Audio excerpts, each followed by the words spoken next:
Restons debout juste un instant. Bien-aimé Seigneur, nous venons de nouveau en ta divine présence par le moyen de la prière et nous voulons tout d'abord te remercier pour tout ce que tu as fait pour nous, ainsi que pour ce grand amour que tu as mis dans notre cœur pour toi et pour ta parole. Seigneur, ce soir, ces gens que j'aime de tout mon cœur ont fait des sacrifices afin de venir dans cette pièce surchauffée et autres désagréments parce qu'ils aiment ta parole. Et ce soir, nous voulons prier pour les malades et les nécessiteux. Seigneur, puisse-t-il ne plus y avoir une seule personne faible au milieu de nous à la fin de la réunion, et récompense-les pour leur fidélité, Seigneur. Parle-nous au travers de ta parole, Seigneur, et affermis-nous alors que nous supportons l'opprobre. Quel privilège de faire cela. Nous le demandons dans le nom de Jésus. Amen. Vous pouvez vous asseoir.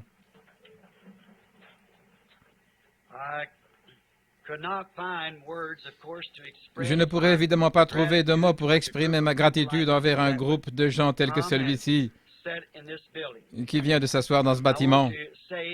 J'aimerais dire que demain,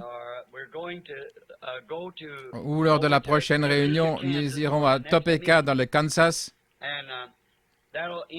et cela se terminera le dimanche suivant. Puis de là, nous irons à Philadelphie. Ensuite, nous sommes censés aller outre-mer, au Kenya, au Tanganyika et en Ouganda, dans ces tribus là-bas. Il y a en ce moment un soulèvement avec les Momos. Je ne pourrai pas aller là-bas comme missionnaire, mais j'essaierai d'y aller en tant que chasseur. Habituellement, je vais en tant que missionnaire et j'en profite pour chasser. Mais cette fois-ci, j'irai en tant que chasseur et je serai un missionnaire. Il faut employer tous les moyens pour parvenir jusqu'à eux. Et frère Matson Bosé travaille à cela. Essayons de me faire entrer et de trouver un safari où je puisse aller chasser. Puis lorsque je serai dans ce safari, il dira « Notre frère Branham est dans le pays, il ira à l'ambassade. Verriez-vous un inconvénient à ce qu'il tienne une petite réunion? » Voyez, cela permet de prendre un bon départ, ensuite ça ira comme sur des roulettes. Ainsi, nous ne savons pas si cela se fera, mais nous essayons. Et j'ai demandé au Seigneur que si par hasard cela ne se faisait pas, cela soit un signe pour moi que je dois revenir à Jeffersonville pour prêcher sur les 7 trompettes. Ce sera pour le mois de juillet ou d'août, environ à cette époque.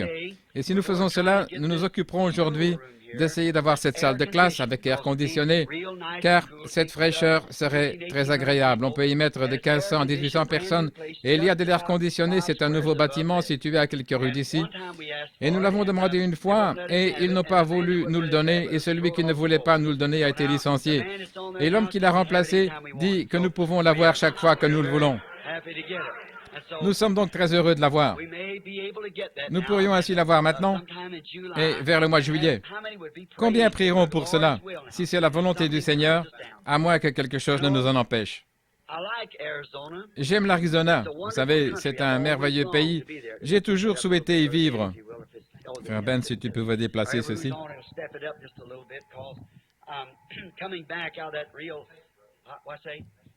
Qu'est-ce que vous dites? Ah, oh, ce sont les bandes. Oh, je suis désolé. Très bien, frère Ben. Quand je reviens ici depuis l'Arizona, je suis un peu enroué à cause du changement de climat. Ici, nous avons environ 87 à 90% et parfois même 100% d'humidité. Tandis que là-bas, cela reste à 0% et cela atteint parfois une moyenne d'1/20 de % d'humidité. C'est tout simplement comme si vous viviez sous une tente à oxygène. Et ainsi, quand vous sortez de là pour venir ici, vous voyez la différence. Et cela vous détraque la voix et toutes ces choses. Mais là, ça, où c'était avant, frère Ben, si tu veux, j'ai fait une erreur comme il l'avait mis. Maintenant, priez pour nous. Chacun de vous. J'apprécie ce que vous faites pour moi. Billy me disait que quelqu'un avait apporté un panier de pêche et des petits cadeaux que vous... Je ne pourrai jamais assez vous remercier. Je ne sais comment le faire. Et je me sens tellement indigne de prendre ces choses de votre part. Je prie Dieu qu'il vous bénisse, et je sais qu'il le fera, car il a dit, tout ce que vous faites à l'un de ces petits, c'est à moi que vous l'avez fait. Et Dieu vous bénira, j'en suis sûr. Et peu importe combien l'Arizona est un beau pays, il y a quelque chose qui me manque. C'est vous tous. C'est juste. Vous me manquez tous. Peu importe où je vais, ce n'est pas comme si c'était vous. J'ai des amis partout autour du monde, mais ce n'est pas vous tous. Il y a quelque chose en ce petit groupe qui est simplement, je ne sais pas, mais je pense à eux. Tucson, vous savez, c'est une ville touristique et les églises cherchent à attirer. Vous savez, c'est vraiment dur. Ce n'est pas très spirituel, car cette compétition est très forte et cela rend les choses difficiles. Si je pouvais vous avoir, vous tous, avec moi, plus l'Église, pour aller vivre là-bas, je pense que ce serait très bien, vous voyez. Mais je suppose que tant que ceci restera une Église et que vous continuerez à venir, je viendrai ici jusqu'à ce que Jésus revienne. Priez donc pour moi, ainsi que je l'ai dit il y a un moment. Ce n'est pas mon intention de répéter cela, mais lorsque je suis devant vous, je deviens nerveux, mélancolique et sentimental et aussi instable. C'est ma nature d'être ainsi. Et cela me déchire intérieurement. Mais de savoir que partout où je vais, je ne connais pas un seul groupe sur Terre qui me soit aussi attaché que celui-ci. Puisse Dieu nous laisser être dans le royaume à venir aussi inséparables. Puissions-nous être ensemble. C'est ma prière. Il y a un instant, je me trouvais près de la porte et j'ai discuté avec Bill Dow au sujet de quelqu'un qui se trouvait dans l'autre pièce et que nous voulions ramener à Christ. Et pendant que j'ai discuté avec lui, il y a 91 ans, il me dit, « Je deviens faible. Mes yeux ne sont pas ce qu'ils devaient être. Je me souviens qu'il y a 2 ans, j'étais allé vers lui alors qu'il avait une paralysie totale du cœur. Son cœur était bloqué, il était mourant. Et le médecin même qui le soignait et avait dit qu'il ne s'en sortirait pas, ce docteur est mort. Et Bill Dow est assis ici. Il a 91 ans. Je lui dis, Billy, pour ce qui est du travail et des choses ainsi, tu n'es plus d'aucune utilité, mais je me demande si le Seigneur ne t'a pas donné des forces parce que tu aimes tant les réunions. Cet homme de 91 ans a traversé tout le pays en automobile, peu importe la chaleur, la sécheresse et le froid, pour entendre la parole. Que Dieu bénisse cette âme vaillante. Je dois encore m'excuser de vous avoir gardé comme je l'ai fait ce matin durant 3 heures. Et cela n'a pas été utile car j'ai dû le partager en laissant de côté et en sauter une partie. C'est pourquoi je leur ai dit de retenir la bande. Il faudrait que je puisse avoir de nouveau ce message dans un endroit où il fait frais. Et je pourrais ainsi sentir l'esprit. Mais lorsque je vous regarde, je vous vois vous éventer, vous avez très chaud et cela me fait de la peine. Je ne veux pas que vous souffriez, je veux que vous soyez à l'aise. Et cela me préoccupe. C'est comme quand je vois des gens malades. Si je ne peux pas avoir de la compassion pour ces gens malades, je ne peux leur faire de bien. Je dois pouvoir compatir. Et c'est la même chose pour vous. Je dois avoir de la compassion pour vous, sinon je ne peux pas être votre frère. Voyez, je dois pouvoir compatir. Et c'est ce que je fais. Dieu sait que c'est vrai. Et ce soir, je prierai pour les malades. Et je veux louer et bénir ces hommes comme frère Collins, frère Rickerson, frère Neville, frère Capps, les administrateurs et tous les autres pour ces bons témoignages de votre ordre et de votre manière d'établir l'Église et de tout mettre dans sa bonne position. Je vous en suis reconnaissant. Que le Seigneur vous bénisse pour tous vos efforts de mise en ordre. J'ai reçu à Tucson lettre sur lettre me disant, « Frère Branham, ce n'est plus comme avant. C'est tellement différent. Il y a un sentiment tellement béni de la présence de Dieu. » Et je suis reconnaissant pour cela. Que le Seigneur vous bénisse tous. Et ce soir, j'aimerais lire un petit passage de l'Écriture afin de pouvoir faire ressortir quelques paroles. Je prendrai peut-être 2 passages, puis je vous parlerai pendant un instant et nous prierons ensuite pour les malades. Ça ne prendra que quelques instants. Je suis attentif à l'horloge et j'essaierai de faire cela aussi court que possible. Mais je crois réellement que lorsqu'une foule de gens est assemblée sans lire la parole, ni recevoir une exhortation ou quelque chose, La réunion n'est pas complète. Beaucoup parmi vous ont dû attendre. Ce soir, beaucoup parmi vous devront de nouveau faire des kilomètres et des kilomètres. Combien j'admire cela, combien je vois et observe chacun de vous. Quand je suis en Arizona, je pense, lorsque je le reverrai, j'irai là, je lui donnerai la main, je le serrerai dans mes bras. Et vous êtes assis là. Mais vers qui puis-je aller? Vous savez, je ne sais tout simplement pas par qui commencer, je ne sais pas comment m'en sortir. Mais je vous aime. Dieu vous aime aussi. Maintenant, je pense ne pas m'être trompé, je pense avoir le bon passage de l'Écriture ici. Je veux lire dans 1 Corinthiens, au premier chapitre, depuis le verset 18, et je lirai aussi dans 2 Corinthiens 12, 11, et ceci sera mon texte. Maintenant, je vais essayer de trouver ça rapidement, puis nous le lirons et prierons. Commençons directement, je vais vous parler pendant quelques minutes sur un petit sujet. Dans 1 Corinthiens, chapitre 1, verset 18. Car la prédication de la croix est folie pour ceux qui périssent. Mais à nous qui obtenons le salut, elle est la puissance de Dieu. Car il est écrit, « Je détruirai la sagesse des sages, et je réduirai à néant l'intelligence des intelligents. » Où est le sage? Où est le scribe? Où est le disputeur de ce siècle? Dieu n'a-t-il pas fait une folie de la sagesse du monde? Puis-je lire cela de nouveau? Dieu n'a-t-il pas fait de la sagesse de ce monde une folie? Qu'est donc la sagesse du monde? Une folie. Dieu n'a-t-il pas fait de la sagesse du monde une folie? Car après la sagesse de Dieu, le monde, par la sagesse, n'a pas connu Dieu. Mais il a plu à Dieu, par la folie de la prédication, de sauver ceux qui croient. Puis-je lire de nouveau ce verset? Écoutez attentivement. Car après la sagesse de Dieu, le monde, par la sagesse, n'a pas connu Dieu. Il a plu à Dieu par la folie de la prédication de sauver ceux qui croient.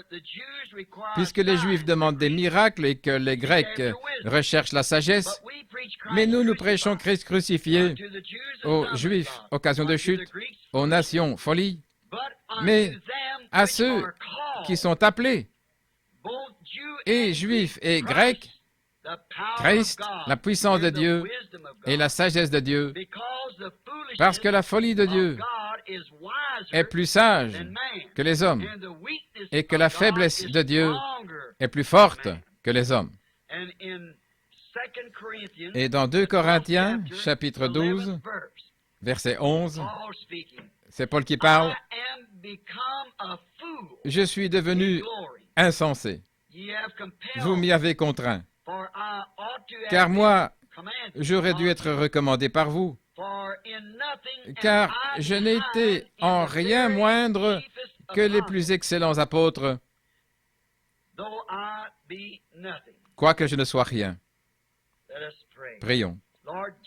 Seigneur Jésus, puisses-tu ce soir ajouter ta bénédiction à ces quelques mots qui ont été prononcés par ce grand apôtre Paul, afin que nous puissions prospérer en entendant ces paroles ce soir et en les appliquant à nos vies, afin que nous puissions être l'œuvre de Dieu faite de la manière qu'il a choisie pour nous. Nous le te demandons au nom de Jésus. Amen. Ce soir, si le Seigneur le permet, je prêcherai pendant quelques minutes sur le sujet de une personne bizarre. Maintenant, ceci est un texte très brut et très dur, mais qui exposera plus ou moins ce que je veux exprimer. Vous savez, aujourd'hui, il se passe tellement de choses que les gens deviennent des gens bizarres, comme nous les appelons.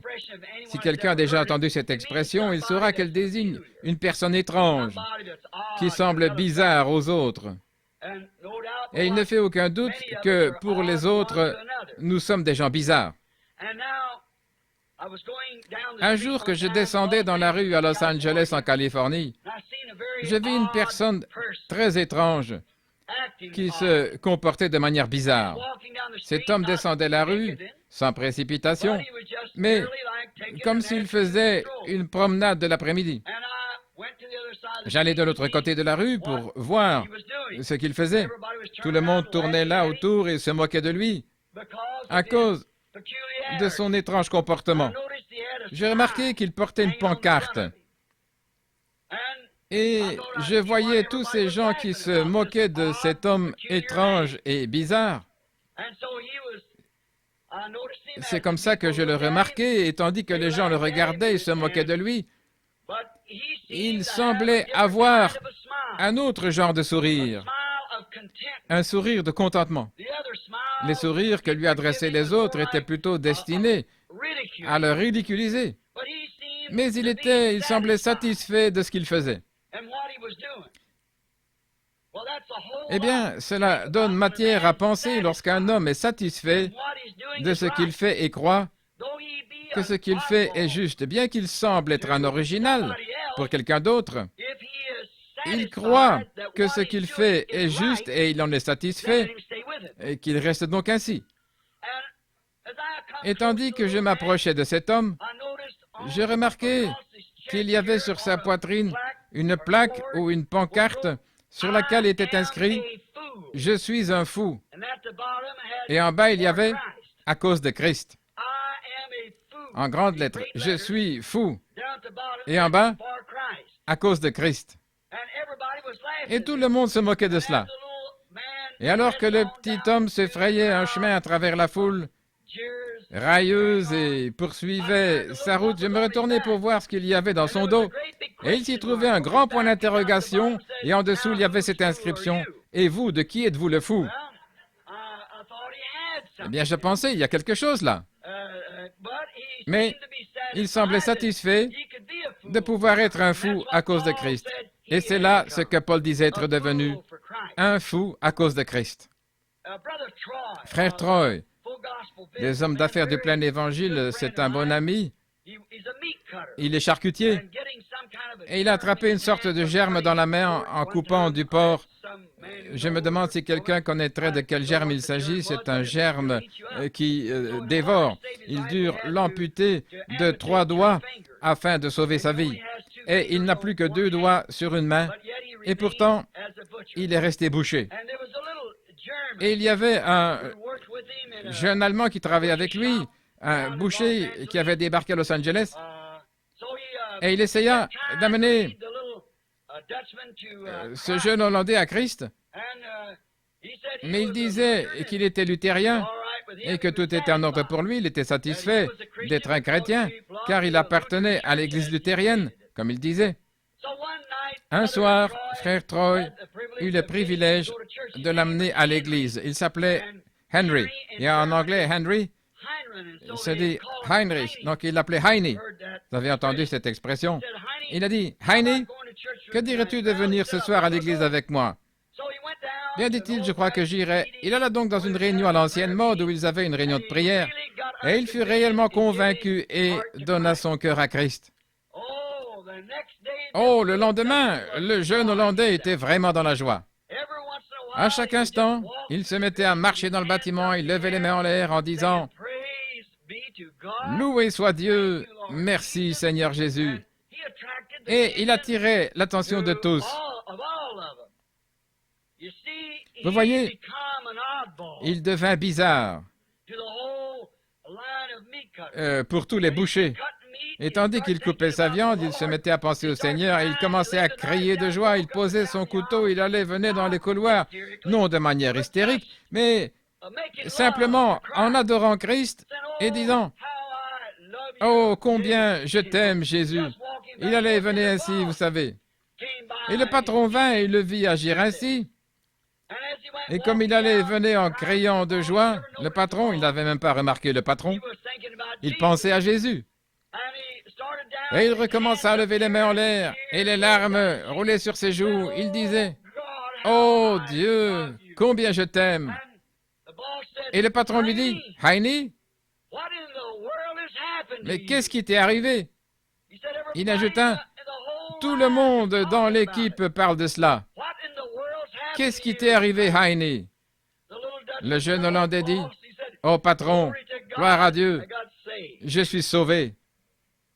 Il dit, tu es quoi? Il dit, je suis sauvé.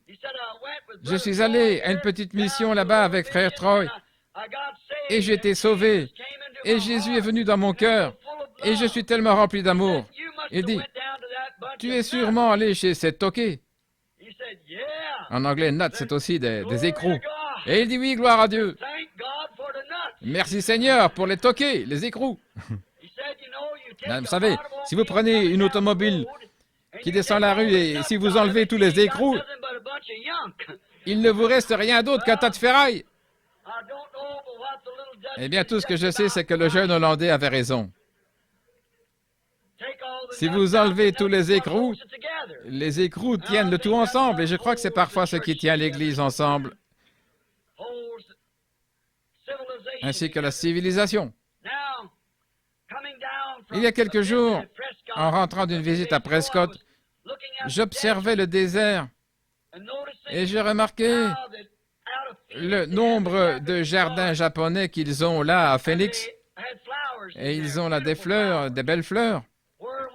Lorsque j'étais enfant, je gardais du bétail dans ces endroits-là.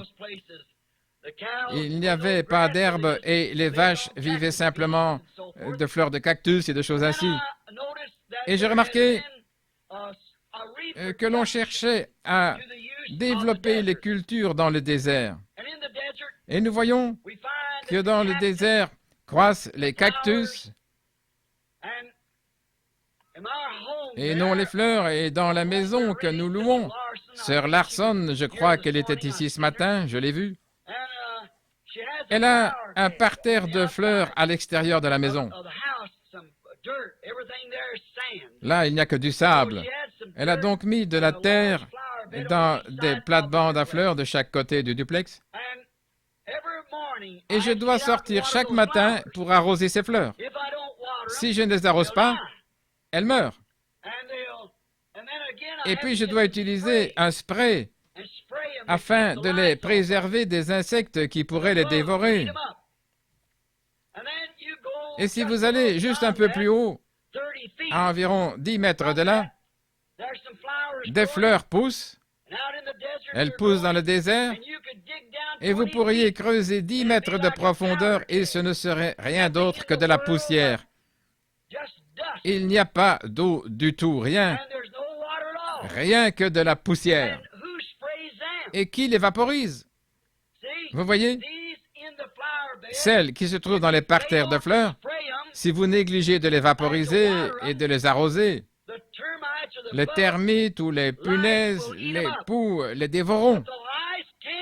Mais les poux ne peuvent toucher celles qui sont là-bas dans le désert. Et elles n'ont pas non plus besoin d'être soignées et arrosées tous les jours. C'est une production du Créateur. Les autres sont une reproduction hybride.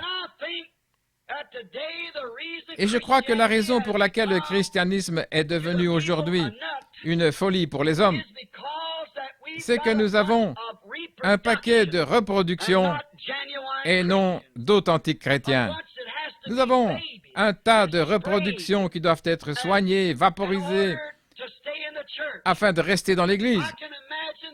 Je peux imaginer la toute première Église, ce qu'ils étaient, et la comparer avec la reproduction d'aujourd'hui. Ce serait une reproduction bon marché de ce qu'était la véritable première Église, ces robustes croyants en Dieu remplis du Saint-Esprit.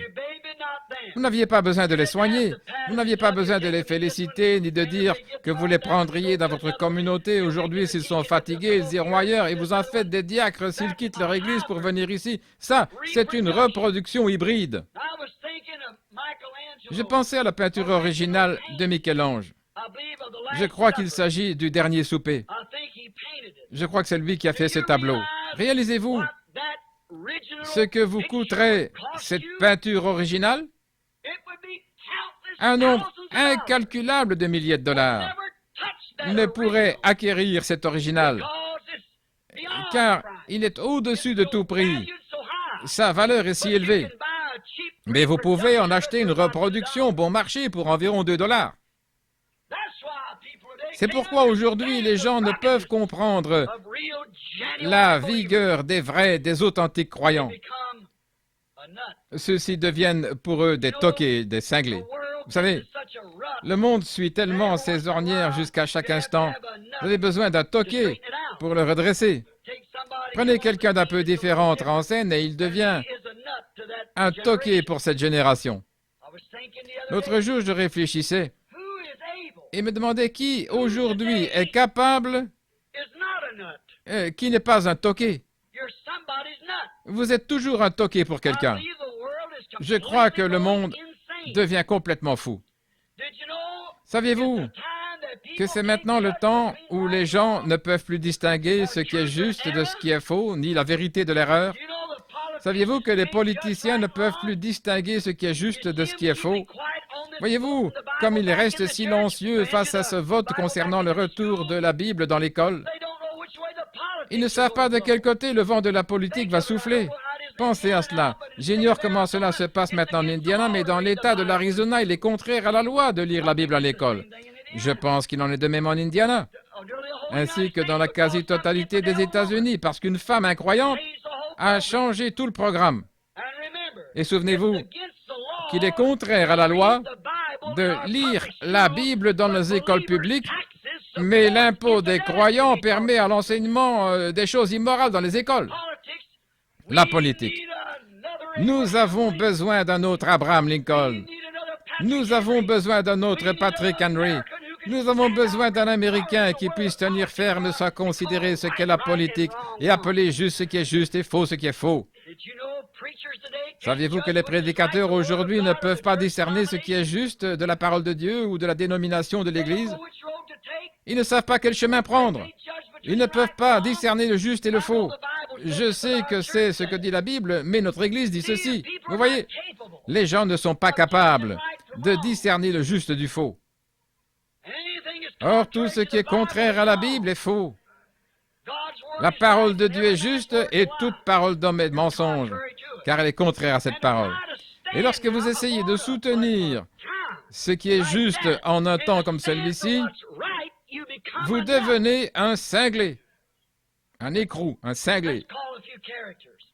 Examinons quelques personnages. Je peux imaginer le prophète Noé, en ce grand jour dans lequel il vivait, ce grand âge scientifique où il construisait des pyramides et des sphinx, où il pouvait prouver qu'il n'y avait pas d'eau dans les cieux par la recherche scientifique. Et voici ce vieil homme là-bas qui disait « De la pluie va tomber des cieux ».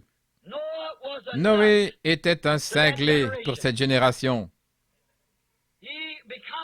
Il devint un toqué. Pensons à Moïse. Lorsque Moïse descendit vers Pharaon, comme nous avons dit ce matin, et Moïse est allé vers Pharaon, et il a dit, « Le Seigneur m'a envoyé pour faire sortir ses esclaves avec un bâton à la main, contre la grande armée qui avait conquis le monde entier. » Pharaon, avec tout son génie scientifique, pensa que Moïse était un toqué. Pour eux, il était un cinglé, un détraqué. Je peux imaginer le prophète Élie en ce grand jour, en cet âge fabuleux, alors qu'Akab et Jézabel gouvernaient le monde. Jézabel voulait porter toutes ces choses à la mode et elle faisait que toutes les femmes s'habillent comme elle, se farder selon sa mode. Et lorsqu'un vieil original, comme Élie, entra en scène et résista à la nation entière, il fut considéré par Akab comme un cinglé. C'est juste. Amos, le prophète. Lorsqu'il vint à Samarie, en ce jour où Samarie était comme Hollywood aujourd'hui, et que les femmes s'exhibaient dans les rues, que l'adultère était même devenu public, qu'elles continuaient à vivre ainsi, laissant les hommes Aujourd'hui, l'adultère public se commet presque juste devant vous. L'autre soir, je suis allé à un endroit pour avoir quelque chose à manger. Et il y avait là des jeunes gens et des jeunes filles qui s'étreignaient et s'embrassaient comme je ne sais quoi. Et vous savez, jeune sœur, que c'est potentiellement un adultère. Lorsqu'un homme vous embrasse, c'est potentiellement un adultère qu'il commet avec vous. Vous ne devriez jamais le laisser vous embrasser à moins que vous ne soyez marié avec lui, car les glandes mâles et femelles se trouvent dans les lèvres. Comprenez-vous? Et lorsque les glandes mâles et femelles se rencontrent, peu importe à quel endroit, vous avez potentiellement commis un adultère. Vous ne devriez jamais laisser un garçon vous embrasser jusqu'à ce que le voile recouvrant votre visage soit levé et que vous soyez sa femme. Ne faites pas cela. C'est commettre un adultère. C'est mélanger les glandes mâles et les glandes femelles. Pourquoi un homme n'embrasse-t-il pas un homme? Pourquoi une femme n'embrasse-t-elle pas une femme sur les lèvres? Parce que cela mélange les glandes. Les enfants naissent du mélange des glandes. Ainsi, c'est pratiquement l'adultère public partout. Regardez sur les écrans et tout ce que vous voyez. Cette manière de se conduire, baver et autres. Pas étonnant que l'immoralité aille grandissant. Comment peuvent-ils faire cela? Se dégrader eux-mêmes en embrassant ces femmes sur la bouche, sachant que c'est un adultère. Dieu ne l'oubliera pas, à moins que vous ne vous en repentiez.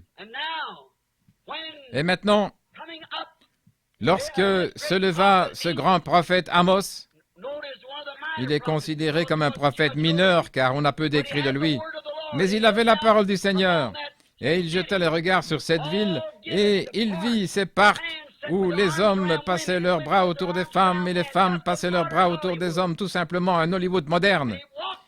Et il marchait dans cette ville disant « Repentez-vous, sinon vous périrez ». C'était un toqué.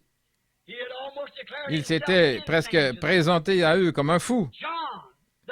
Lorsque Jean-Baptiste entra en scène, il était considéré comme un fou par les dénominations religieuses de ce jour. Il avait eu l'occasion de devenir un sacrificateur, de suivre les traces de son père.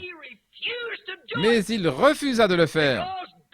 Dieu l'avait gardé hors de ses credos et de ses dénominations, car son travail était trop important. Il devait annoncer la venue du Messie. Et comme il n'avait rien à faire, ni avec les pharisiens ou les sadducéens, qui que ce soit, il rejeta le groupe entier et dit « Ne commencez pas à dire « Nous avons Abraham pour père », car je dis que de ces pierres, Dieu est capable de susciter des enfants à Abraham. » Aux yeux du monde religieux de son jour, il était un peu toqué, c'est juste. Lorsque Jésus entra en scène, il fut aussi un toqué pour le peuple religieux de son jour. Car il dit, tu es un Samaritain, tu as perdu l'esprit, tu es fou.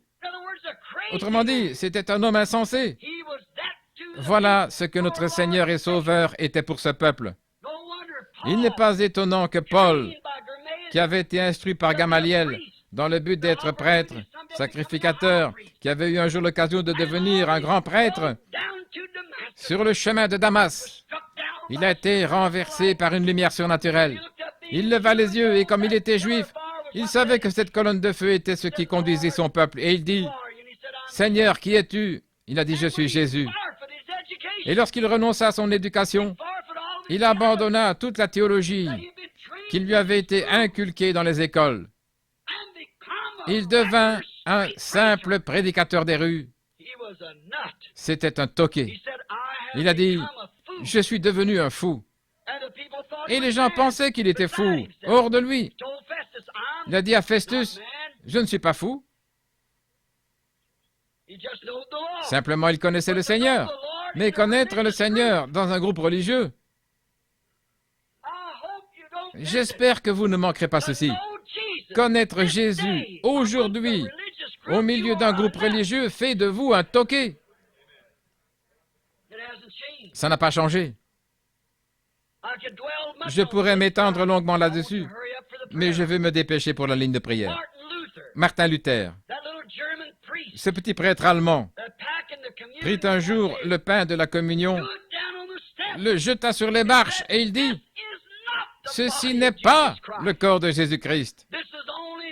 Et c'est tout simplement du pain qu'on a fait cuire là-bas. Il déclara aussi que le juste vivrait par la foi. Il était un toqué aux yeux de l'Église catholique. Il aurait pu être assassiné pour cela. Mais c'était un toqué. Et ils le laissèrent simplement tout seul. Il était devenu un détraqué pour cette génération. John Wesley, pendant la grande période de l'immoralité anglaise, lorsque le réveil wesleyen entra en scène, le monde entier était corrompu.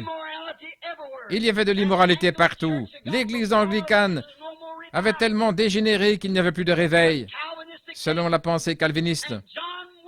Et John Wesley entra en scène, apportant la parole de la sanctification et balayant l'immoralité. Il devint un toqué.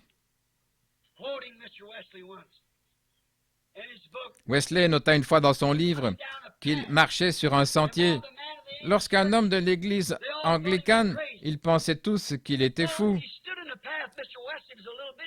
Et Wesley, c'était un homme plutôt petit, et ce grand et gros personnage pensait qu'il pourrait simplement le renverser par terre. Il resta donc sur le sentier, et Wesley s'avança et il dit, « Excusez-moi, monsieur, pourriez-vous vous écarter du chemin? Je suis pressé. » Et l'Anglican lui dit, « Je ne m'écarte pas du chemin pour un fou. » Et Wesley toucha poliment son chapeau, le contourna et dit, « Moi, je le fais toujours. » Vous voyez donc, c'était aussi un toqué. L'un il était pour Christ et l'autre pour l'Église. Vous êtes donc le toqué de quelqu'un. Oui. Lorsque les pentecôtistes entrèrent en scène, il y a 50 ans, les gens disaient, ces gens sont fous. Et c'est vrai qu'ils étaient fous. C'est juste. Car ils condamnèrent toute cette corruption qui se trouvait dans l'Église à cette époque où ils entrèrent en scène. Mais qu'ont fait les pentecôtistes? Ils retournèrent directement dans les vomissements dont ils étaient sortis. Ils retournèrent tout droit à la corruption dénominationnelle. Et vous savez quoi? C'est maintenant le temps pour un autre toqué. Oui.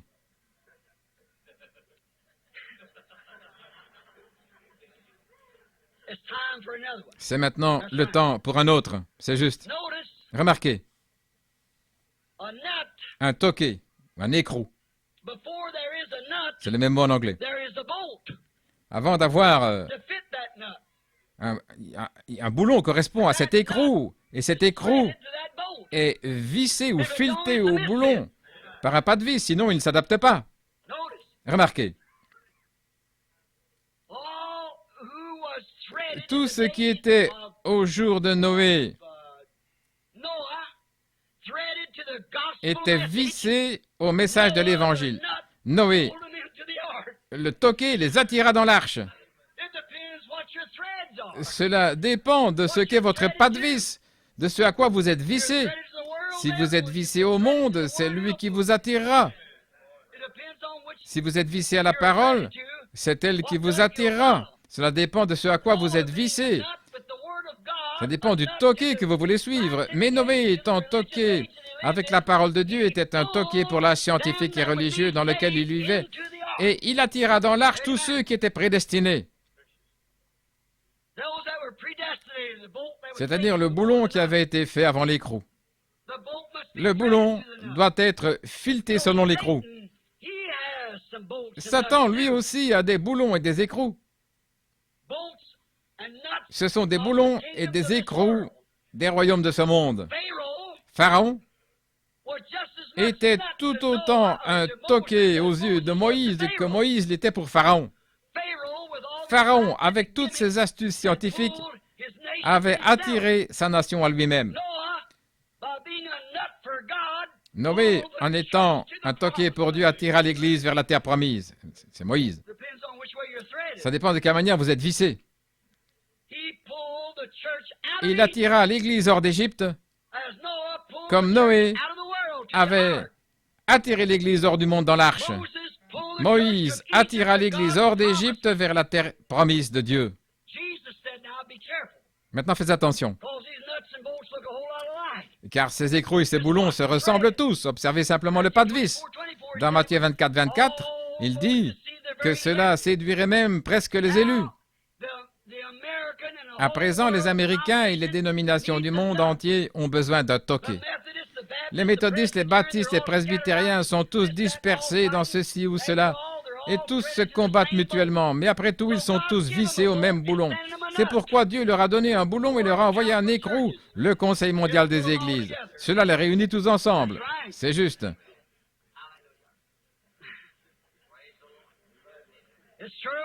Il en sera certainement ainsi. Le Conseil des Églises les liera tous ensemble. Vous savez, cela s'est passé il n'y a pas très longtemps. Rien n'arrive sans raison. Les femmes veulent ôter leurs vêtements. Elles veulent porter des shorts. Et elles veulent continuer d'appartenir à l'Église. Elles veulent porter tous ces kinis, peu importe comment vous appelez ça. Elles veulent faire tout cela. Et elles veulent continuer d'appartenir à l'Église. Elles veulent pousser des cris, brailler, danser et adorer. Voilà leur adoration. Maintenant, si j'avais le temps, je vous prouverais cela. Le fait de danser ainsi et de faire toutes ces choses est une adoration démoniaque du diable. Je pourrais vous prouver qu'il en est ainsi chez les païens. Ainsi, ces gens veulent continuer d'adorer et de conserver leur témoignage et pourtant rester dans l'Église. C'est pourquoi Dieu leur a donné 2 ou 3 toqués. L'un se nomme Elvis Presley, un autre Pat Boone et l'autre Ernie Ford, qui peuvent chanter des cantiques et faire toutes ces autres choses et prétendent être des chrétiens. C'est une folie. Cela n'est pas fileté à la parole. C'est vrai. Maintenant, j'avais dit que j'aurais terminé en une demi-heure et c'est déjà passé. Mais écoutez, le monde veut un toqué. Le diable veille à ce qu'il l'ait. Ils ont déjà le pas de vis. Mais tandis que le monde est vissé à un toqué, il y a un peuple appelé l'épouse. Elle aussi, elle est vissée. Aussi sûr que je me tiens ici, Dieu leur enverra un toqué qui fera sortir cette épouse de ce chaos pour l'attirer dans la présence de Dieu. Ce sera un toqué, un écrou vissé à la parole. Il y a quelques jours, un critique là-bas à Tucson m'a dit,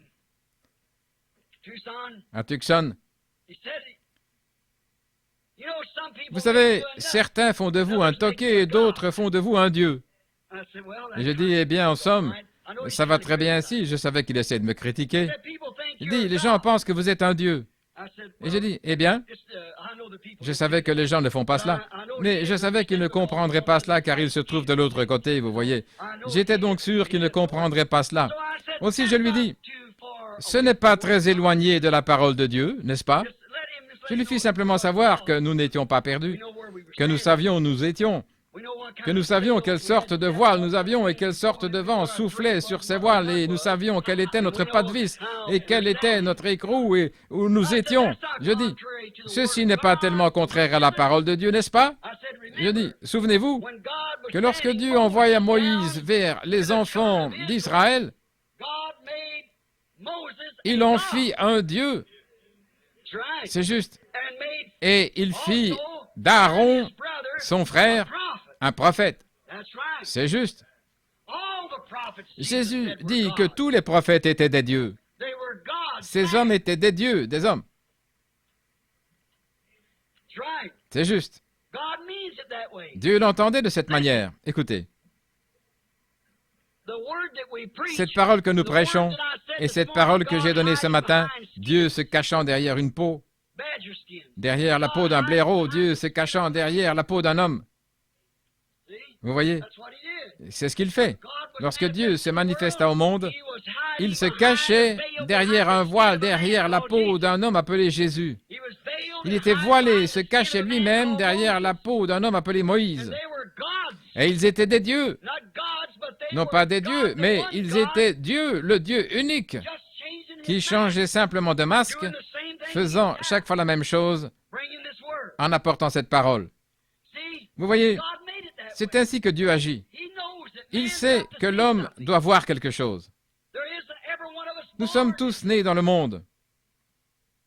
Comme je vous l'ai dit ce matin, personne n'aurait osé suivre Moïse là-haut. Dieu n'a jamais traité avec deux personnes. Il traite toujours avec une seule personne. Toujours. Nul n'aurait osé imiter Moïse. Cela aurait signifié la mort naturelle. Essayez de l'imiter et d'aller avec lui dans cette colonne de feu. Ainsi, tous les gens ne naissent pas de manière à pouvoir entrer dans ce surnaturel. Mais Dieu en place sur la terre comme ambassadeur afin de le représenter. Et Dieu ordonne à cet ambassadeur d'aller dans ce grand surnaturel inconnu et de discerner et extraire tout ce que l'esprit naturel ne peut percevoir. Il ramène les mystères de Dieu, annonce les choses qui sont et qui ont été et qui seront. Qu'est-ce? Dieu. Dieu derrière une peau humaine. C'est entièrement juste. Sam Connolly vit à Tucson. Il est venu une fois ici il y a de nombreuses années avec M. Kidd. Il avait eu un ulcère durant de nombreuses années. Il en avait été guéri. Lorsque je suis allé là-bas dernièrement, Sam souffrait d'un calcul. Le spécialiste de Tucson l'avait examiné. Il était aussi gros qu'une bille. Frère Sam Connolly, beaucoup le connaissent. Il vient de l'Ohio. Il est allé vers le médecin et lui dit, « Sam, prépare-toi pour la semaine prochaine, je vais ôter cette pierre. » Ça devait être 2 jours plus tard. Et il dit, « Ne puis-je pas faire passer cette pierre, docteur? » Il dit, « C'est impossible. La pierre est trop grosse. » Il fit venir une voiture pour le ramener à la maison. Puis il m'appela. Et il dit, « Je veux que vous veniez prier pour moi, frère Branham. » Pourquoi m'appela-t-il pour cela? Et j'ai commencé à prier pour lui. Et j'ai dit, « Sam, c'est ainsi dit le Seigneur. La pierre passera d'elle-même. » Et le lendemain matin, il montra la pierre au médecin. Et ce dernier dit, « Monsieur Connolly, je ne comprends pas comment c'est arrivé. » Et il dit, « Je suis un croyant en Dieu. Et Dieu a fait passer la pierre. Il me l'a ôtée. » Le médecin avait de la peine à le croire, tout comme il avait eu de la peine à croire que cette grosse tumeur avait disparu du côté de ma femme. Vous êtes au courant de ça. Environ 6 mois plus tard, c'était il y a environ 2 ou 3 semaines, Sam Connolly fut victime d'une sérieuse crise cardiaque. Je ne connais pas le nom, une crise coronarienne ou une obstruction cardiaque, je ne sais pas quoi. C'est très dangereux et ils prétendent que vous ne pouvez pas vous en sortir. Et son cœur s'arrêta. Ses membres enflèrent tellement que ses chevilles étaient plus grosses que sa jambe là, à hauteur de la hanche. Ils l'emmenèrent donc chez le médecin et le médecin lui dit, « Emmenez-le tranquillement à la maison ou à l'hôpital. » Sam dit, « Je ne veux pas aller à l'hôpital. » Il dit, « Emmenez-le à la maison et mettez-le au lit et qu'il ne bouge pas la tête, les mains ni les pieds pendant 6 mois. » Il dit, « Vous pourriez mourir d'une minute à l'autre. » Et un frère Norman appela et ce soir-là, nous sommes allés voir frère Sam. Et lorsque nous avons prié pour lui, le Seigneur parla. Et le lendemain matin, Sam alla au bureau du médecin. Il retroussa ses pantalons, se tint devant le médecin et lui dit, « Regardez-moi, docteur. » Et le médecin lui fit subir un électrocardiogramme et dit, « Je ne comprends pas. » Il dit, « Le cœur s'est remis à travailler. À quelle église appartenez-vous? » Et il dit, « Je n'appartiens à aucune d'elles. » Il dit, « Vous ne pouvez être un chrétien sans appartenir à une de leurs dénominations.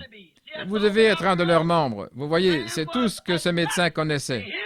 Sam était un toqué pour lui, et lui-même était un toqué pour Sam en lui posant une telle question. Puis qu'arriva-t-il?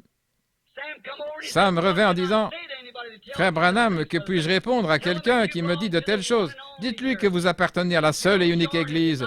Vous ne vous y joignez pas, ce n'est pas une dénomination, vous êtes né là-dedans. Il y a environ 6 mois, une petite dame, j'ai oublié son nom, était penchée sur la poitrine de Sœur Norman. C'était une jolie petite dame d'environ 30 ans. Elle était séparée de son mari et avait contracté la leucémie. Elle se trouvait dans une condition telle qu'elle pouvait tout juste aller et venir. Son état empira finalement à tel point que les médecins la firent s'aliter et les médecins la visitèrent jusqu'à ce que vienne le temps où ils lui donnèrent jusqu'au mercredi suivant.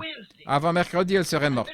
Et Mme Norman la tira en quelque sorte de son lit, la fit se lever et dut la maintenir dans une chaise, et tandis qu'elle se tenait là, oscillant d'avant en arrière, les cheveux gris et la peau jaune à cause du cancer, de la leucémie. Je dis, eh bien, sœur, je peux prier pour vous. Et elle essayait de parler, les larmes coulaient de ses yeux, et elle dit, j'ai dit, êtes-vous chrétienne? Et elle dit, je suis méthodiste. Je dis, je vous ai demandé si vous étiez chrétienne. Et elle dit, vous voulez dire si j'appartiens à l'église chrétienne? J'ai dit, non madame, je veux dire, êtes-vous né de l'Esprit de Dieu et si vous aimez le Seigneur Jésus? Et elle dit, eh bien, j'ai toujours appartenu à l'église. Je dis, si Dieu vous laisse vivre, me promettez-vous que vous reviendrez me voir et que vous me laisserez vous montrer le chemin du Seigneur de manière plus complète? Et elle dit, je promets tout à Dieu s'il épargne ma vie, je le servirai. Une vision vint juste à ce moment-là disant, ainsi dit le Seigneur, ne te prépare pas, déchire les affaires que tu avais préparées pour le jour de ta mort après-demain. C'était lundi, elle devait mourir le mercredi. Tu ne mourras pas. Dimanche dernier, il y a une semaine, j'étais assis dans la pièce avec elle. Elle avait repris 15 kilos. Le médecin dit qu'on ne pouvait plus trouver aucune trace de leucémie. Elle voulut connaître le chemin du Seigneur et je l'ai envoyée pour être baptisée, là au nom du Seigneur Jésus-Christ dans un canal d'irrigation. Cela peut paraître une folie, mais Jésus dit, lorsque je serai élevé, j'attirerai tous les hommes à moi. Je suis allé rendre visite au garçon qui avait coutume de faire les enregistrements ici, c'est Léo Mercier. Il possède le terrain pour les caravanes.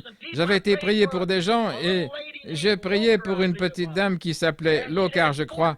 Elle avait subi 14 opérations à cause du cancer. Et les médecins l'avaient abandonnée, elle devait mourir. Et j'ai prié pour elle et je lui dis qu'elle ne mourrait pas, mais qu'elle vivrait. Et nulle part, il ne reste trace de son cancer. Et par ce moyen, 28 membres de sa famille qui se tenaient là furent sauvés et remplis du Saint-Esprit. Il se peut que ce soit une folie, mais tout homme qui vient, il l'attire à lui. Cela est lié, fileté avec la parole. Voyez-vous ce que je veux dire?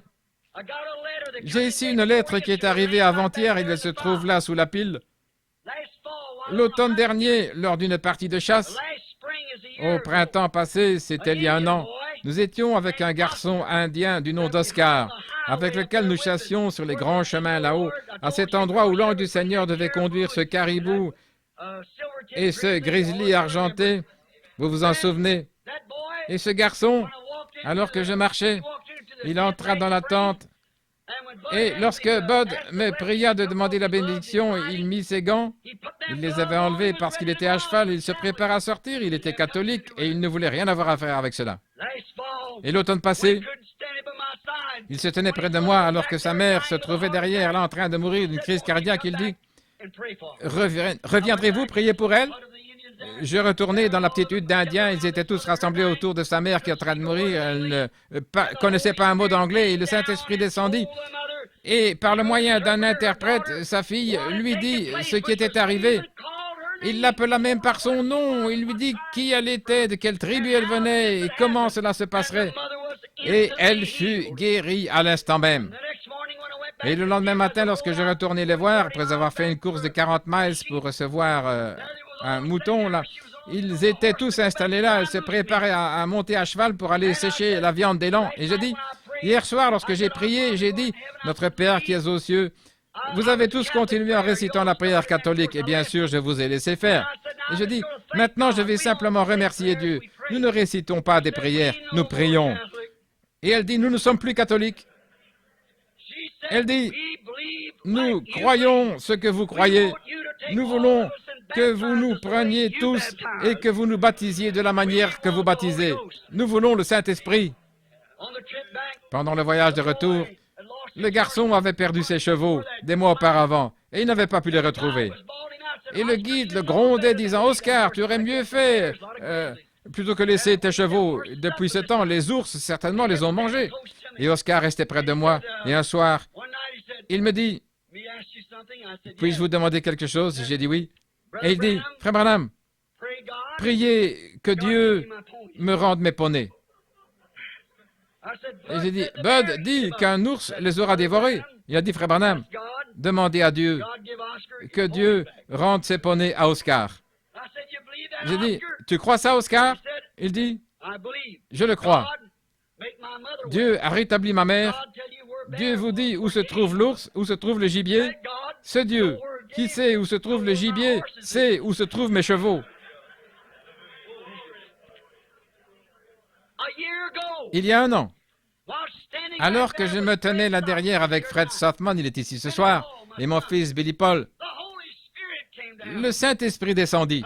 Je dis, « Oscar, tu retrouveras tes poneys. Ils se trouveront dans la neige. » Et voici cette lettre qui m'a été écrite la semaine dernière et que j'ai reçue vendredi. Maintenant, elle se trouve ici dans cette pile. Frère Branham, Oscar a retrouvé ses poneys dans la neige.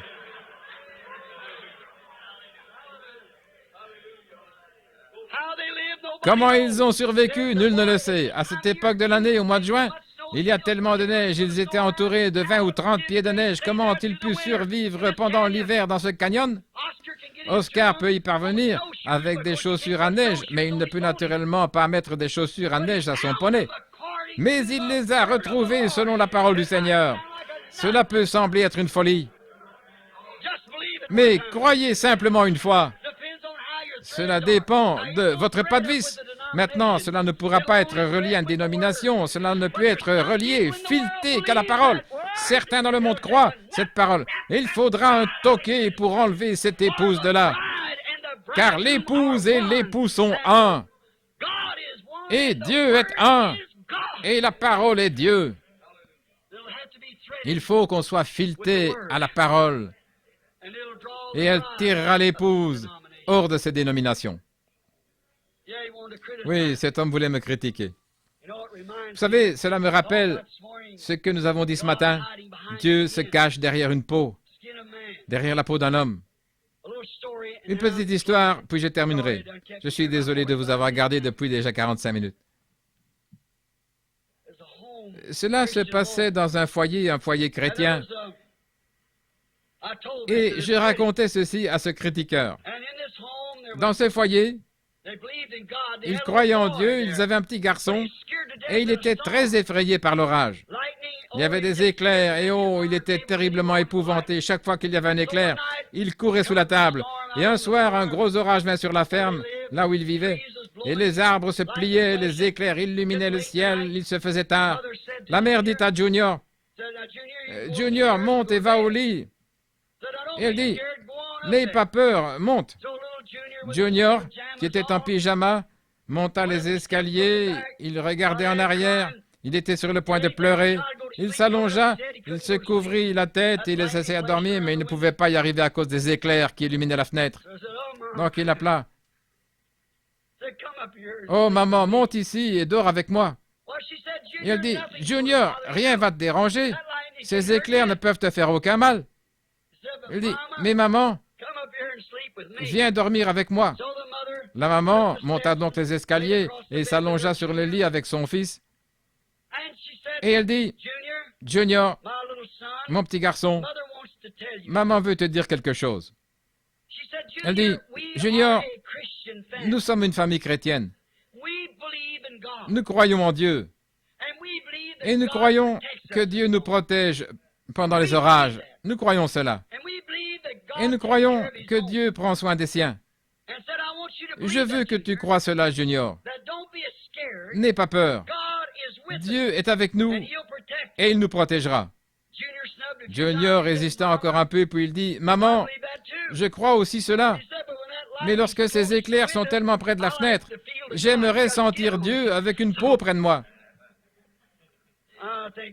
Je crois que bon nombre d'adultes parmi nous pensent la même chose et aimeraient voir Dieu avec de la peau, qu'il se couvre d'une peau. Cela peut sembler une folie pour le monde, mais il attire tous les hommes à lui. Prions. Père céleste, ces petites histoires, ces expériences arrivent quelquefois pour une raison. Et aussi rude que cela soit, nous le comprenons pourtant dans le langage dans lequel c'est arrivé. Nous te remercions donc, Seigneur, de ce que Dieu peut habiter lui-même en nous. Nous te remercions pour la propitiation qui a été faite, le sang de celui qui est juste, Jésus, qui était la plénitude de Dieu, qui était corporellement la plénitude de la divinité. Il a laissé sa précieuse vie. Elle ne lui fut pas arrachée, mais il l'a volontairement laissée, afin que nous puissions nous réjouir de lui, dans la plénitude de sa présence, dans la gloire de la Shekinah où il a vécu. Que nos âmes puissent être sanctifiées par ce sang, afin que le glorieux Saint-Esprit lui-même puisse vivre en nous. Nous devenons alors des docteurs et des prophètes, etc. pour ceux qui sont dans le besoin, Seigneur, des dons de Dieu. Ce Dieu qui se manifeste lui-même et fait rayonner ces glorieux dons en présence de cet âge moderne. Et cette expression un peu rude, Seigneur, d'être un toqué ou un cinglé. Et nous savons qu'en ce jour où le monde et l'Église suivent chacun son ornière, se joignant simplement à de nouvelles églises et nouvelles dénominations, un homme qui va de l'avant avec la parole est considéré comme un toqué, comme une personne dérangée. De même que le grand apôtre Paul qui avait été formé pour être un théologien, un prêtre, et qui dit pourtant être devenu un fou pour la gloire de Dieu. Il abandonna son instruction qui permettait aux gens d'écouter des paroles recherchées. Il dit être venu non avec une supériorité de langage, ni avec la sagesse humaine, afin que leur foi ne repose pas sur cette sagesse de l'homme. Il avait prophétisé que l'Église deviendrait ce qu'elle est aujourd'hui. Après mon départ, des loups entreront et n'épargneront pas le troupeau.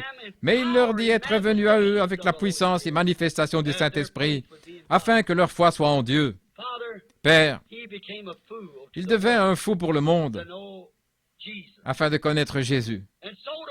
Et c'est ce que nous faisons aujourd'hui, Seigneur. Il y a des gens qui sont considérés comme fous parce qu'ils sont prêts à mettre leur confiance en Dieu pour leur guérison, pour leur destination éternelle.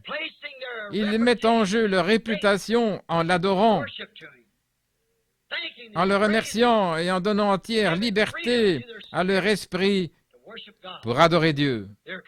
Ils sont considérés comme fous. Mais tu as dit que la folie de Dieu, si nous sommes des fous, est plus forte, plus sage que la sagesse de l'homme. Car l'homme ne peut connaître Dieu par sa sagesse, mais par la folie de la prédication, il a plu à Dieu de sauver ceux qui pouvaient l'être. Nous te prions, ô Dieu, afin que le glorieux auteur de cette parole vienne ce soir guérir les malades et sauver les perdus. Nous le demandons au nom de Jésus. Amen. Je compare Dieu, afin que vous ne soyez pas embrouillés par ce que j'ai dit ce matin. Dieu est un grand diamant, éternel.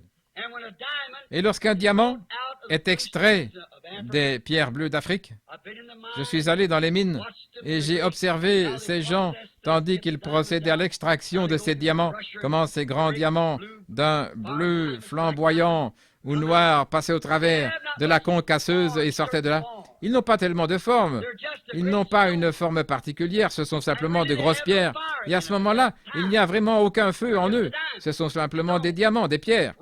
La plupart sont ronds et lisses. Mais ce diamant doit être taillé. Maintenant, il est contraire à la loi d'en posséder un qui ne soit pas taillé. Il doit être taillé et vous devez avoir un certificat d'origine, car il vaut des millions de dollars. Je compare Dieu à ce diamant.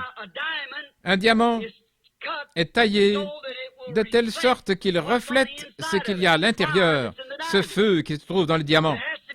Il devrait être taillé de façon telle que cela forme des facettes triangulaires.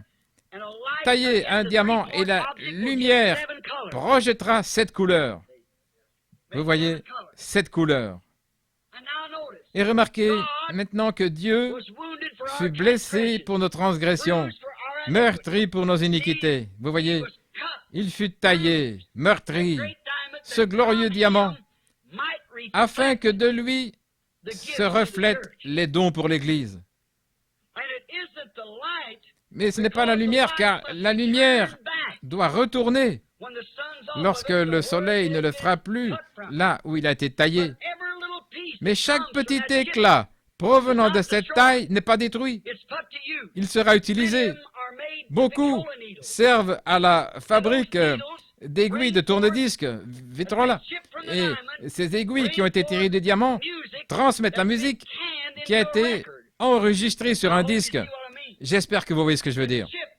Cet éclat de Christ, ce don de Christ, placé sur la Bible, fait entendre les mystères cachés de Dieu aux croyants. Il connaît les secrets des cœurs. Il connaît chaque personne. Croyez-vous cela? Ce ne serait pas au diamant de dire, vous voyez ce que je suis, mais cela vient de son origine. D'où cela vient? Le diamant est un diamant, parce qu'il est sorti d'un diamant. Et c'est ainsi que sont les dons de l'Esprit dans une personne. Ils sont une partie de ce diamant. C'est envoyé, apporté et transformé en un don d'interprétation, de prédication, d'enseignement. Il y a 5 dons spirituels. Les apôtres, prophètes, docteurs, pasteurs, évangélistes. Et ils sont tous pour l'édification du corps de Christ. Et aussi sûr qu'il y a des docteurs et des pasteurs, il doit y avoir prophètes. Nous savons cela. Et nous croyons que Dieu doit être manifesté au dernier jour parmi son peuple à la semence élue selon la Bible sous la forme d'un prophète. C'est exactement en accord avec la parole. Non que l'homme soit Dieu, mais le don est Dieu. Vous voyez? Et c'est l'aiguille. Maintenant, une épingle ne jouera pas correctement sur ce disque. Une simple aiguille à coudre ne jouera pas correctement. Mais un diamant, c'est ce qu'il y a de meilleur. Elle rendra un son clair. Un diamant, une pointe de diamant. Puisse Dieu ce soir, votre enregistrement de votre vie, quoi qu'il y ait de faux en vous, quoi que vous désiriez de Dieu, puisse le grand maître qui tient l'aiguille dans sa main la mettre sur le disque où est enregistrée votre vie et vous révéler la raison pour laquelle vous êtes ici ce soir, ce que vous voulez. Alors nous saurons qu'il est ici. Père Céleste, puisses-tu nous accorder cela avant de commencer de prier? Mon but n'est pas celui-là, Seigneur, mais veuille l'accorder, afin que les gens sachent. Peut-être y a-t-il des étrangers pour lesquels on doit prier, je ne les connais pas, mais toi tu les connais. Et Paul a dit, si vous parlez en langue et qu'il n'y a pas d'interprétation ou que cela n'apporte aucune édification, les gens diront que vous êtes fous. Mais si quelqu'un prophétise et révèle ce qui est dans le cœur, et alors ils diront, Dieu est véritablement avec vous. Fais qu'il en soit de nouveau ainsi, ô Dieu, en cette heure tardive. Tu l'as promis, et il en sera ainsi, au nom de Jésus-Christ. Amen. Maintenant, je me demande combien il y a ici ce soir de personnes malades. Billy vous a-t-il donné votre carte de prière? Les cartes de prière ont-elles été données? Oui, je suppose que chaque personne a une carte de prière. Mais j'ignore ce que vous avez écrit dessus. Je pense qu'il vous a simplement donné une carte et vous écrivez ce que vous voulez. Est-ce juste? Vous avez simplement la carte? Vous y mettez ce que vous voulez. Je ne vous connais pas. Combien ici savent que je ne vous connais pas et pourtant vous êtes malade? Et vous dites, j'ai entendu ce que vous avez dit aujourd'hui, Dieu derrière une peau, derrière la peau d'un homme. Dieu se voile en lui-même. Mais si vous aviez des yeux spirituels, vous les ouvririez, vous le verriez. Vous verriez qui il est. Et vous croiriez que Jésus a dit, celui qui croit en moi, les œuvres que je fais, il les fera aussi. Et il en fera de plus grandes, car je m'en vais au Père. Maintenant, si vous croyez de tout votre cœur, combien ici sont malades et savent que je ne les connais pas, que je ne sais pas ce qui ne va pas pour eux, levez simplement la main et dites, je suis malade, je suis dans le besoin. Combien ont un désir dans le cœur, sans être malade, mais ayant un désir? Très bien.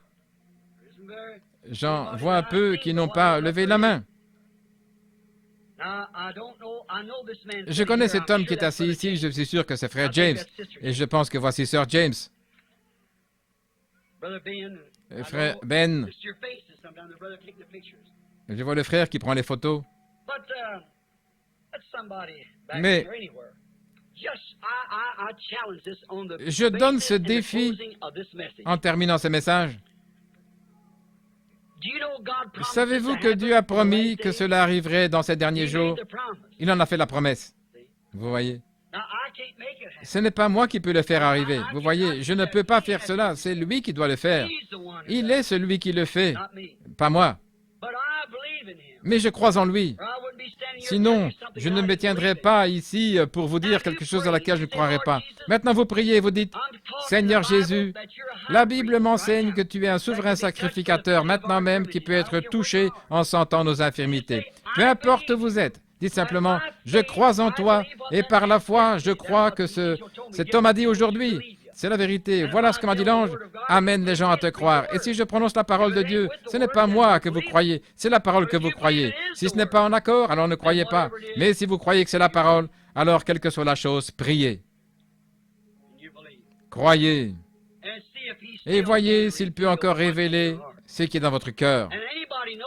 Et chacun sait que la Bible dit que la parole de Dieu est plus tranchante qu'une épée à deux tranchants et discerne les pensées et les intentions du cœur. C'est ainsi qu'Abraham sut qu'il s'agissait de Dieu lorsqu'il put lui dire ce que disait Sarah, là, dans la tente. Ce qu'elle pensait, cela arriva lorsqu'il lui dit « Je te visiterai » et que Sarah pensa dans son cœur « Il ne peut pas en être ainsi. » Maintenant, j'ai dit qu'il est ici pour vous guérir. Qu'en pensez-vous? Croyez-le simplement. Je n'agis pas d'une manière particulière, notre Père Céleste le sait. Je dois simplement voir, et ce que je vois, je le dis. Ce que je ne peux pas voir, naturellement, je ne le dis pas. Mais il demeure toujours Dieu. Cela augmenterait-il votre foi s'il le faisait? Quand je prêche ainsi, cela me déconcerte un peu. Mais il est ici. J'en suis conscient.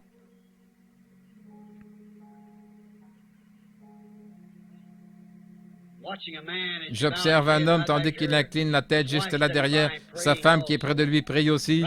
Juste ici. Vous avez quelque chose sur le cœur. Votre femme prie. Vous avez un fardeau sur le cœur. Il s'agit de votre belle-mère. C'est juste? Croyez-vous que Dieu peut me dire ce qui ne va pas avec votre belle-mère? Je ne vous connais pas. Nous sommes étrangers l'un à l'autre. Est-ce juste? Croyez-vous que Dieu peut me dire ce qu'elle a? Elle n'est pas ici. Je vois une grande distance. Elle se trouve à l'est d'ici, dans l'Ohio. C'est juste. Elle souffre d'une maladie de sang.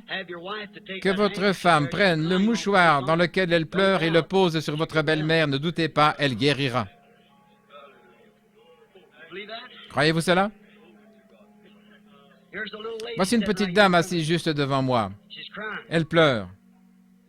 Quelque chose ne va pas avec son enfant. Je ne sais pas. Non, ce n'est pas quelque chose qui n'aille pas. Elle a simplement un désir. Elle désire recevoir le baptême du Saint-Esprit. C'est ainsi dit le Seigneur. Croyez, mon enfant, vous allez le recevoir.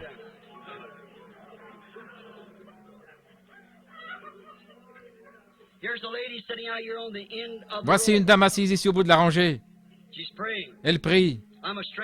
Je lui suis étranger, mais elle a une ombre sur elle. Vous avez subi des opérations. Je suppose que nous sommes étrangers l'un à l'autre. Je ne vous connais pas. Vous ne me connaissez pas, sinon par ouï-dire. Vous n'êtes pas d'ici. Vous êtes étrangers parmi nous. Vous venez du Wisconsin, la ville de Milwaukee. Et votre maladie est le cancer. Il se trouve sur la poitrine. Vous avez subi opération sur opération, mais sans succès. Que la foi qui toucha le bord de son vêtement vous fasse croire juste maintenant. Enfoncez cela dans votre cœur et cela arrivera. Ayez foi. Il y a un homme assis dans ce coin-ci.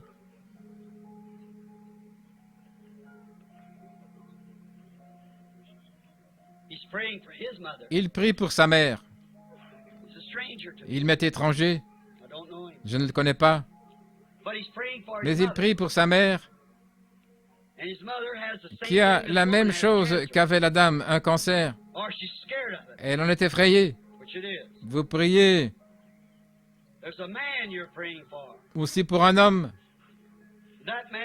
Et cet homme a des problèmes de dos. Je vois qu'il est intoxiqué. C'est un alcoolique. C'est votre frère. Vous n'êtes pas d'ici. Vous venez de l'Illinois. Croyez-vous que Dieu peut me dire quel est votre nom? Farmer. Est juste, levez la main. Croyez.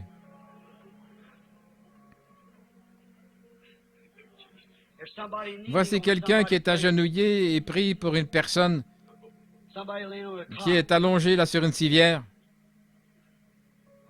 Très bien. Croyez-vous ce que vous avez entendu être la vérité? Vous le croyez. Si je pouvais vous guérir, je viendrais le faire. Mais vous avez déjà été guéri par Christ. Vous voyez, vous devez simplement le croire. Cette dame qui se tenait là-bas en train de prier, priez afin que vous soyez touchés. Je ne vous connais pas, mais Dieu vous connaît. Vous venez aussi de l'extérieur de la ville. C'est juste. Vous venez de l'Illinois. C'est exact. La ville s'appelle East Moline, dans l'Illinois. Vous souffrez d'un cancer. Vous êtes la femme d'un pasteur. Croyez-vous? Vous mourrez allongé là. Pourquoi ne l'accepteriez-vous pas, lui, ce soir, en disant « Je peux l'accepter dans mon cœur. En mettant ma foi au-dessus de tout ce qui est ici, je crois que je suis guéri. Je suis en la présence de Dieu. » Levez-vous, croyez, rentrez à la maison et soyez guéris. La voici. Croyez-vous de tout votre cœur? Louons Dieu. Père céleste, nous te remercions pour toute ta bonté et ta grâce. Nous te remercions, car tu es toujours ici, au milieu de tout ce trouble, de ce monde qui est perverti. Tu es ici, malgré tout cela. Seigneur, que ton esprit demeure toujours avec nous. Nous voyons que tu es ici, ô Dieu, dans une peau humaine, venant dans le cœur humain, pour donner la foi, et la révélation, et la vision. Tu es Dieu dans ton Église, Dieu dans ton peuple. Nous te remercions pour cela, Seigneur. Et puissent tous croire ce soir d'un même accord et être tous guéris. Je te le demande au nom de Jésus-Christ. Amen. Combien de ce côté ont des cartes de prière? Que ceux qui sont de ce côté aillent là derrière et viennent au milieu de cette allée. Que ceux qui sont dans cette allée aillent là-bas. Prenez simplement votre place. Venez juste ici. Dès que ceux-ci auront fini, que cette file vienne par l'autre côté. Les anciens, venez ici, frère Roy. Que le Seigneur vous bénisse. Je ne savais pas que vous étiez assis ici. Je veux que les diacres de l'Église viennent tout de suite, s'ils peuvent y parvenir, là où ils sont. Venez ici pour donner un coup de main. Je veux que chacun pour qui on va prier lève la main et répétez ceci après moi. Seigneur, je crois. Viens en aide à mon incrédulité. Je crois que dans ta présence, tandis que je suis ta parole, et que des mains seront posées sur moi ce soir, je vais accepter ma guérison. Au nom de Jésus, Amen. Que Dieu vous bénisse. Observez maintenant. La prière de la foi sauvera le malade. S'ils imposent leurs mains aux malades, ils seront guéris. Il a dit à Noé qu'il allait pleuvoir, mais il n'a jamais dit, dès qu'on aura prié pour toi, vous irez bien. Il a dit, ils seront rétablis. Il a dit à Noé qu'il allait pleuvoir, il n'avait jamais plu pendant 120 ans, mais il a plu. Il a dit à Abraham qu'il aurait un bébé avec Sarah, et ça n'est pas arrivé avant 25 ans. Mais il l'eut. Il a dit à Isaïe qu'une vierge concevrait. Rien ne se passa pendant 800 ans, mais elle conçut. Est-ce juste? Il l'a promis, peu importe le temps que ça prend, il le fait de toute manière. Croyez-vous cela? Alors avancez-vous. Que Frère Capps conduise les chants. Maintenant que chacun soit dans la prière. Père Céleste, nous allons obéir à ton commandement en imposant les mains à ces gens malades. Je ne connais pas une seule autre chose que tu pourrais faire, Seigneur, car tu as dit dans ta parole que tu as acquis leur guérison. Tu as prouvé que tu es ici avec nous ce soir, ta parole, qui peut discerner les pensées qui sont dans les cœurs. Tu as prouvé que tu es parmi nous. Et je te prie, Père, que ta parole, qui ne peut faillir, devienne une réalité dans chaque cœur. Comme tu as dit, si vous pouvez croire, ne doutez pas, mais croyez. Dites à cette montagne, déplace-toi, et si vous ne doutez pas, mais croyez que cela arrivera. Il n'a pas dit quand.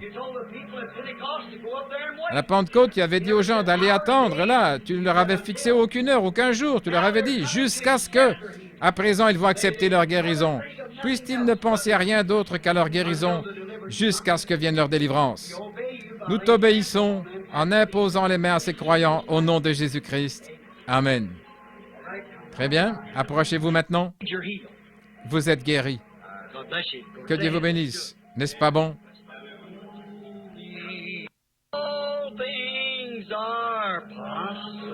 Tout est possible. Crois seulement. Crois seulement.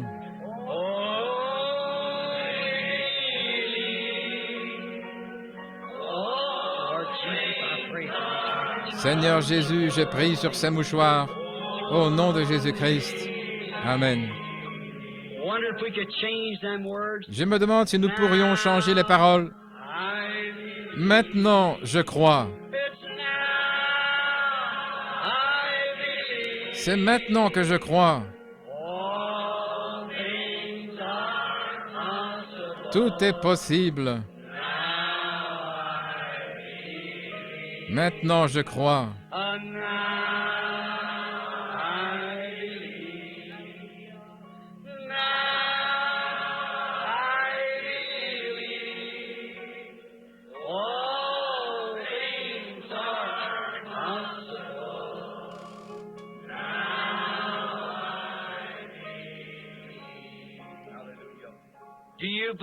Croyez-vous que ce qui a été souhaité et demandé sera accordé? Cela arrivera. Il y a quelques instants, j'ai vu passer dans la file quelques-uns de mes amis italiens de Chicago. Combien connaissent Sœur Bottozzi de Chicago? Eh bien, vous savez, réellement, elle a eu un choc nerveux mental très grave.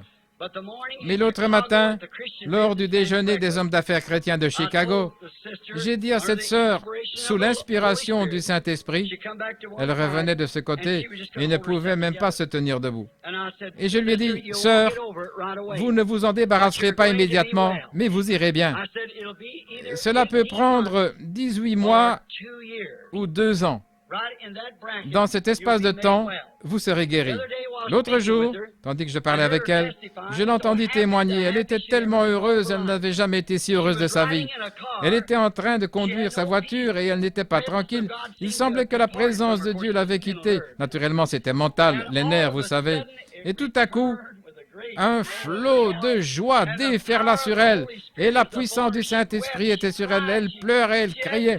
Ce fut un grand moment pour elle.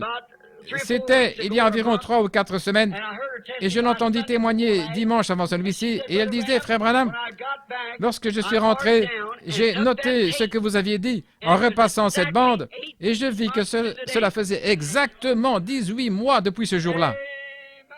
Amen. L'aimez-vous? N'est-il pas merveilleux?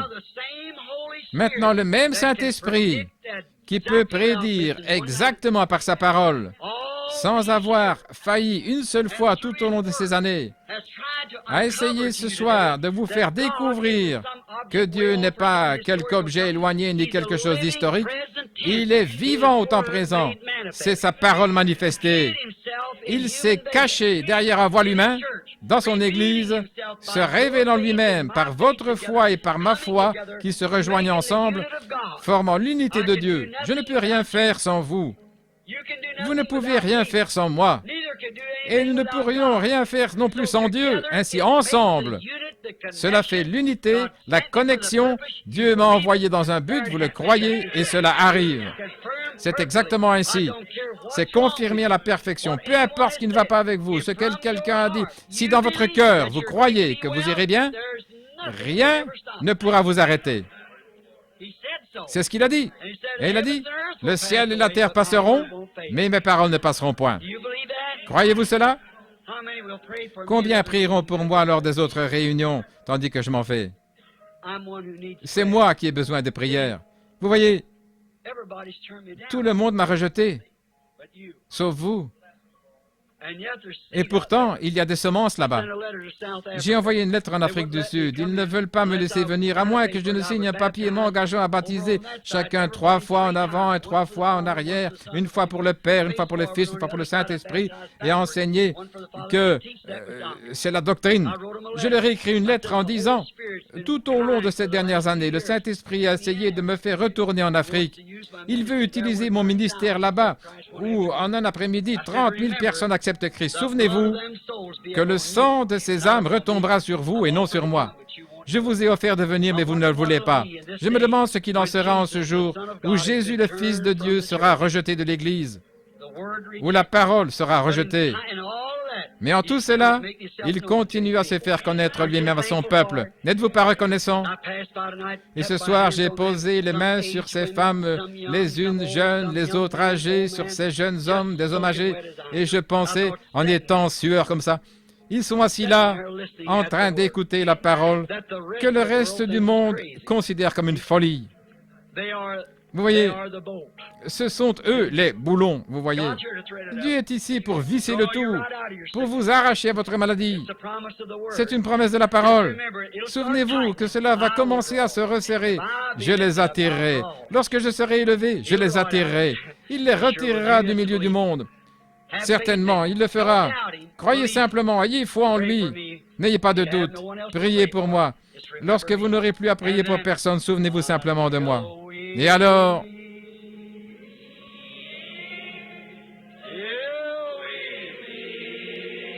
jusqu'à ce que nous nous revoyions.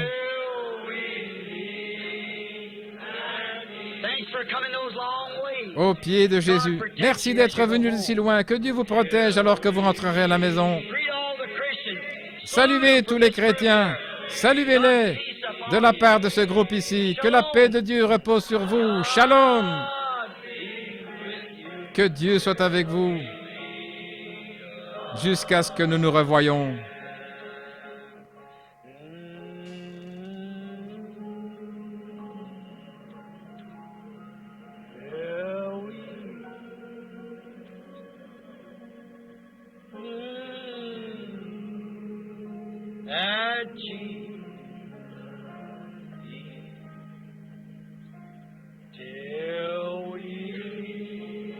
Jusqu'à ce que nous nous revoyions.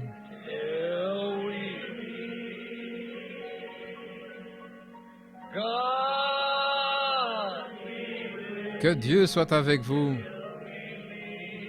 jusqu'à ce que nous nous revoyions.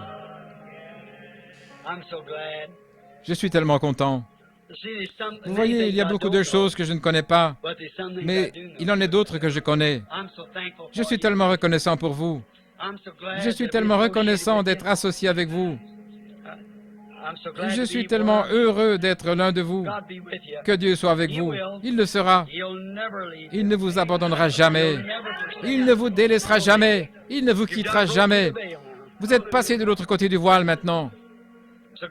Ce soir, je suis tellement content de voir Frère Palmer.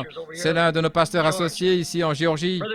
Frère Junior Jackson doit être dans la salle quelque part. Là-bas dans le coin, nous sommes contents de l'avoir. Frère Don Ruddle, assis là. Oh, il y en a tellement, je ne sais pas. Si j'ai oublié quelqu'un, Frère Ben Bryan. Et beaucoup d'autres sont ici. Il y a notre cher Frère Collins.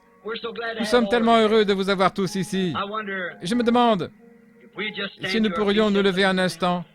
Inclinons la tête. Courbons la tête maintenant.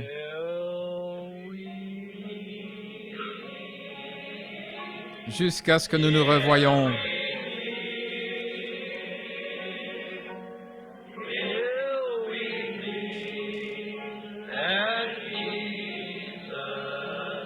Au pied de Jésus.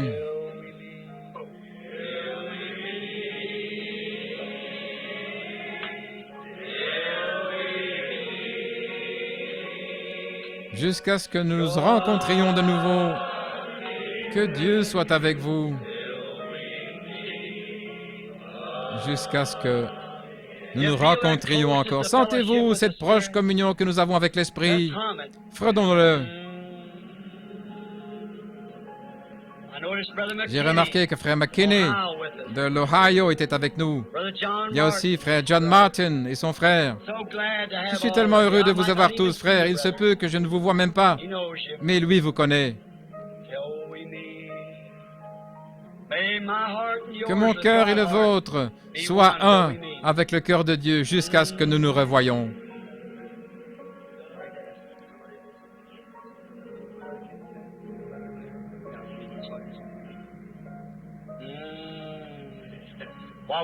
Tandis que nous inclinons la tête pour la prière, que chaque pasteur sache que nous sommes heureux de sa présence. Vous tous les laïcs du Tennessee, de l'Ohio, de tous les pays, il y a des femmes que j'ai rencontrées et qui ont fait tout le chemin depuis Boston. Notre frère de couleur qui se trouvait ici ce matin vient aussi de là-bas. Il en vient de tellement de régions du pays. Je vous remercie, mes chers amis fidèles. Que Dieu soit avec vous. Je vous appelle mes amis. Vous vous souvenez de ce que Jésus a dit? Plus proche même qu'un frère, un ami. Tandis que nous inclinons la tête, que Dieu soit avec vous jusqu'à notre prochaine rencontre. Je vais demander à notre bon et loyal frère Richard Blair s'il ne voudrait pas nous congédier dans la prière. Frère Blair.